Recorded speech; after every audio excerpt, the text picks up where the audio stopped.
کرتے ہیں پہلے حصے سے، یعنی آپ صلی اللہ علیہ وآلہ وسلم کا نسب مبارک۔ تو آئیے دیکھتے ہیں کہ یہ شجرہ کیسے بنتا ہے۔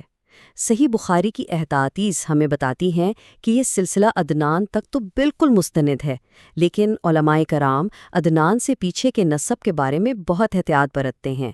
اللہ تعالیٰ نے اپنے آخری نبی صلی اللہ علیہ وآلہ وسلم کے لیے عرب کے جس سب سے معزز قبیلے کو چنا وہ قریش تھا۔ پھر قریش میں سے بنو ہاشم کو منتخب کیا گیا، اور یوں یہ مبارک سلسلہ محمد بن عبداللہ صلی اللہ علیہ وآلہ وسلم تک پہنچتا ہے۔ نسب کی بات ہو رہی ہے تو یہاں ایک اور اہم پہلو ہے جس پر علماء بڑی احتیاط اور ادب کے ساتھ بات کرتے ہیں، اور وہ ہے آپ صلی اللہ علیہ وآلہ وسلم کے والدین کا ایمان۔ صحیح مسلم کی روایات اس بات کو واضح کرتی ہیں کہ چونکہ آپ کے والدین کا انتقال اسلام کی روشنی ظاہر ہونے سے بہت پہلے ہی ہو گیا تھا، اس لیے مستند علماء یہی موقف بیان کرتے ہیں کہ ان کا انتقال شرک کی حالت میں ہوا، البتہ ان کا حتمی اور آخری معاملہ صرف اللہ ہی بہتر جانتا ہے۔